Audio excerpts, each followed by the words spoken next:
Sup, you beautiful bastards. Hope you're having a fantastic Tuesday. Welcome back to the Philip DeFranco Show, and let's just jump into it. And the first thing we're going to talk about today is some good old-fashioned who are people boycotting today news, and today we have Walmart. And the specific reason people are calling for a boycott with Walmart today, and I say today specifically because if you wanted to take aim at Walmart, there are a number of reasons. But today it appears that the main reason is on Walmart's website. They have been selling these things: the Impeach Trump Soft Baby One Piece, the Impeach 45, the Impeach Trump mug, the Impeach Trump American flag shirt, among several other products. And so the tweets started coming in. Just another company that clearly wants to dig their own grave. Walmart, you're dead to me, bye-bye. Why would any store sell a shirt that says to impeach any president? So disgusting. What the hell were you thinking? Pissing off half your customers so you could sell a couple of t-shirts? Now, in response to this reaction, we've seen that Walmart has removed those products from their website. But I do want to note two specific things here. One, it's important to understand the context of the situation in that it was not actually Walmart that was making these shirts. On Walmart.com, they include millions of items from third-party manufacturers that are just trying to sell through Walmart. And so the shirts, which were made by a company by the name of Old Glory,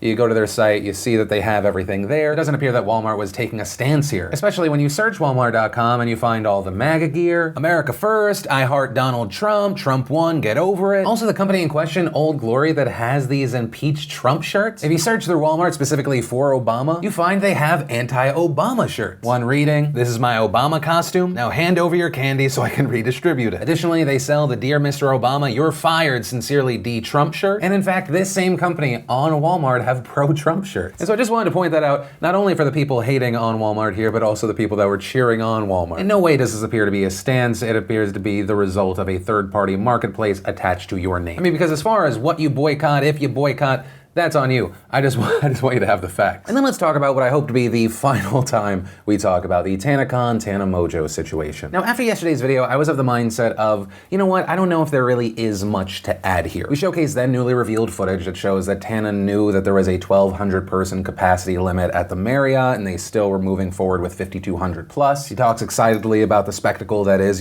people trying to get in, being outside, being oppressed. And then I thought, well, really, what else can I add to this story? And I wasn't actually going to talk about it today. But then last night I saw something that really, I felt like, okay, I'm gonna chime in one last time. And that was Shane Dawson responding to a fan online who said, why is everyone ignoring the fact that Tana Mongeau literally said she wanted people waiting outside in Shane's video? And Shane replied, I spoke to her about that clip before I put it in. She said she was just kidding around and meant more like waiting to get into a concert and building anticipation, which makes sense. She would never purposefully want people waiting for hours. I don't think anyone would want that. But both the initial tweet and Shane's response kind of hit on a note that I'm not arguing. And just so we're on the same page, here's the video again. But what is capacity? The hotel told him 1,200, but obviously In like the main ballroom.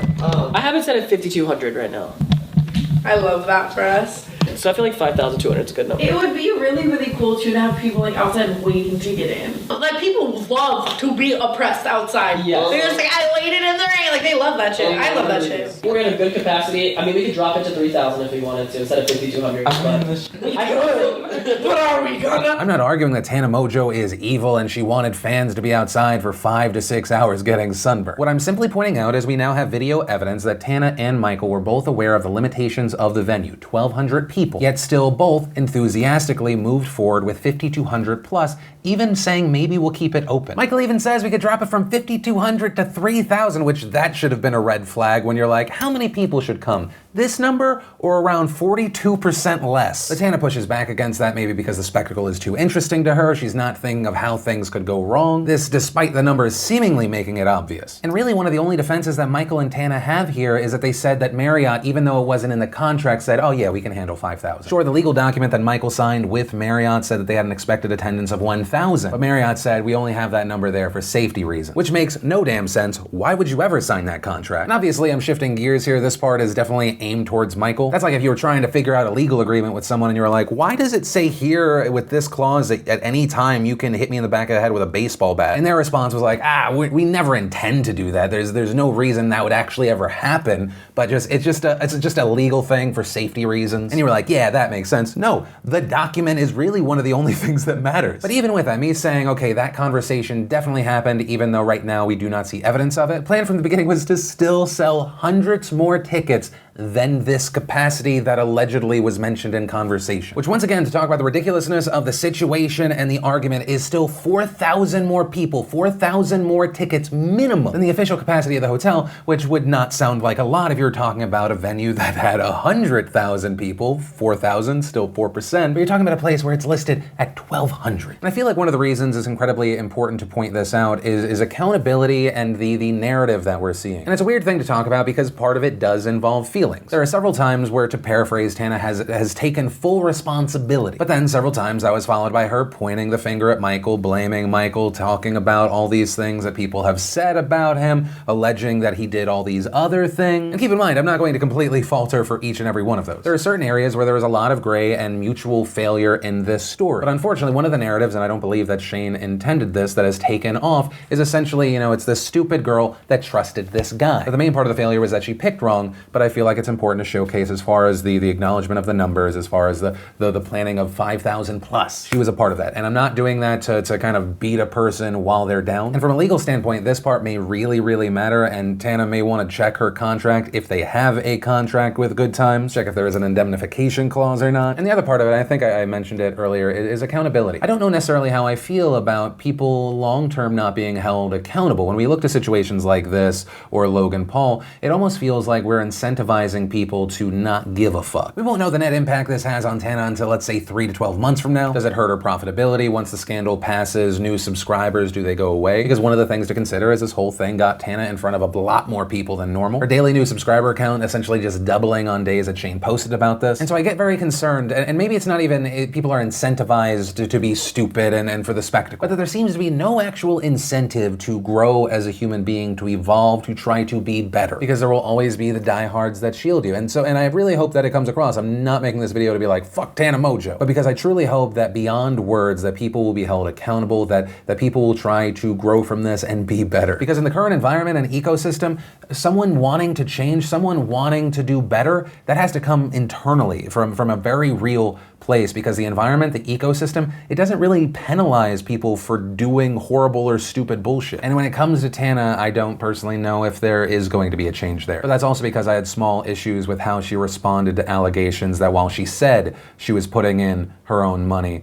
that Michael said she didn't. And when confronted with that, she seemingly changed the situation into, well, no, you were talking about we're both invested in this and you knew I wasn't gonna make a profit from this. So that's where I'm gonna leave this one. But from that, I wanna share some stuff I love today. And today in Awesome, brought to you by movement.com/PhillyD. And Movement, if you don't know, is the fantastic watch and sunglass company for men and women. They have fantastic products and they're actually affordable. I mean, Movement watches start at just $95, which is a breath of fresh air, because every time I go into a department store, I just see $400, $500 price tags. And best of all, whether you want sunglasses or a watch, you want to try it out, they ship to 160 countries. They've got free shipping, free returns, so you can try it all risk-free. So if you want to check it out, maybe you want to try some on, you can make the smart move like many from the nation already have and go to movement.com/PhillyD. And when you find what you like, make sure you enter in code PhillyD for $15 off your first order. And the first bit of awesome today is we got the honest trailers for The Purge. Then we had Epic Mealtime giving us a cheese bomb. We got Ant-Man and the Wasp cast answering the web's most searched questions. Matthias giving us 10 of the world's smallest foods that you can eat. We got a trailer for I Am the Night. And if you want to see the full versions of everything, I just shared the secret link of the day. Anything at all. Links, as always, are in the description down below. Then in quickie good news, but also random news. And honestly, sometimes it feels like we gotta scrape the bottom of the barrel to find things that we can all cheer for. Reportedly, for just the second time in recorded US history, 0 people have died in May and June because of a tornado. And as far as the reason for this, part of it is connected to early warning system, but also one of the main factors is that in the first half of the year, there are usually around 1,000 tornadoes. And this year, according to the Storm Prediction Center, there have only been 318. So there we have it. For now. A win's a win, man. And then let's talk about this wild story coming out of Thailand. And this story actually starts June 23rd when 12 boys and their soccer coach enter a cave complex in Thailand after a game. The boys are reportedly between the ages of 11 to 16. The coach is 25. And while this specific cave system was massive, it also reportedly wasn't the team's first time in the cave. And in fact, according to reports, the boys knew it well. So on June 23rd, they enter. It's a normal sunny day in Thailand. But unfortunately, it is monsoon season, and this great day turns into a rainy one incredibly quick. So the rain begins pouring, and the cave complex just begins to flood. And that's an incredibly big deal because during the dry season, it's reportedly fairly easy to navigate. But during the rainy season, the complex gets almost completely flooded. And so the next thing we know is that the team does not come back out on June 23rd, and immediately there are fears that they got caught in the cave's floodwaters. And so at first, the search response was local, the governor of the province taking the lead, and his team quickly found that the boys were still in the cave. They found the boys' bicycles outside. Once they went in, they found things like handprints on walls football, sandals, soccer bags, cell phones. And while they kept finding these things, they never found the boys, so there was a lot of hope that these boys were still alive. And so the story kept growing in Thailand, eventually internationally. Many Thai social media users posting things like, please come home. I'm waiting for 13 people to come back home, come out, everyone is waiting for you. And in addition to the initial response from the local government, all of a sudden search efforts ramped up. We saw thousands in Thailand volunteer to help. The story then reportedly got the attention of the king of Thailand, who then sent supplies to feed and clothe the volunteers. Additionally, almost immediately, international experts came in from nearly 10 countries to assist. But one of the things that made this incredibly hard to deal with is that at this point, the cave system had reportedly been flooded up to 16 feet. And so this meant huge sections of the cave were completely cut off. And so at first, teams thought maybe we could possibly pump the water out. That'll allow the water level to recede enough. But unfortunately, because it's just been raining and raining, that wasn't a possibility. And so it was quickly established that the only way to actually look for these boys was to dive for them. And so diving teams, including Thai Navy SEALs, were brought in and began searches. And while you may be thinking, oh, okay, well, if water is blocking them, you get the guys who can dive through the water, everything's easy. Well, no, it was a lot more complicated, and the situations have been described as nightmarish. For example, you had things like the entrance for the staging area for many divers, that was flooded. And so because of that, the divers' gear had to be taken in slowly, gathered at another place called the third chamber. Additionally, and if you've ever been diving, you know this is a key aspect, visibility matters. And the conditions in the cave made it almost impossible to dive in. Because we're talking about rainwater, that washed in dirt, debris from the cave, it made the water murky, almost impossible to see through even with a light. And that's in a situation where a cave is already pitch black. And so the divers had to slowly find their way through this cave system, tens of meters at a time,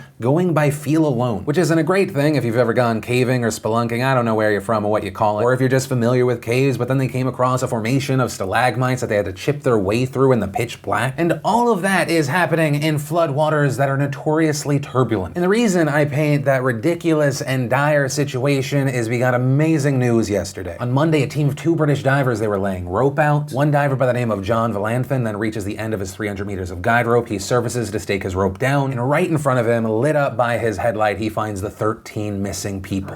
Yeah, best you can. Thank you. No, thank you. Thank you.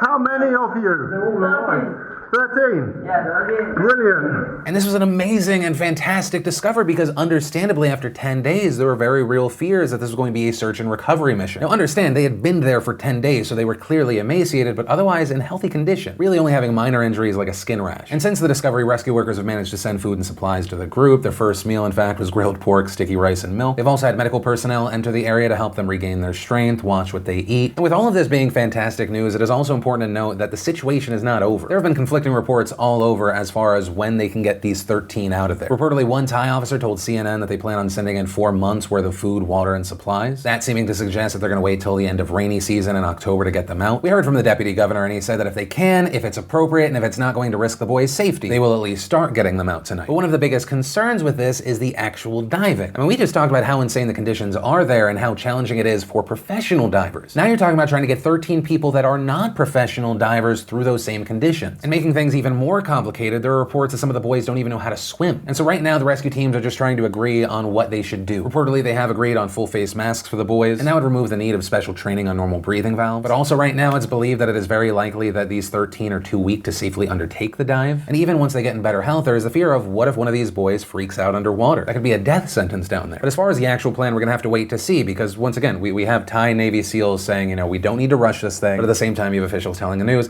that you could be getting kids out by tonight. But the main thing here, hopefully with how professional and just above the board amazing everyone has been, everything will work out. It's an amazing story. I cannot imagine what is going through the minds of the parents, family members, friends of those they thought they had lost. But we'll see, and I hope to see happy news somewhat soon. And that's where I'm going to end today's show. And remember, this is the PDS. It is not just a show. It is a conversation. So whether it be the last story, the first one, anything in between, let me know what you're thinking in those comments down below. Also, while you're at it, remember, if you like the show, you want to help the show, you can just hit that like button. If you're new here, hit that subscribe button, ring that bell so you get notifications when YouTube actually allows that to work. Also, if you missed yesterday's Philip DeFranco show, you want to catch up, you can click or tap right there to watch that. Or if you need something lighter, you can watch the newest behind the scenes vlog by clicking or tapping there. But that said, of course, as always, my name's Philip DeFranco. You've just been filled in. I love yo faces, and I'll see you tomorrow.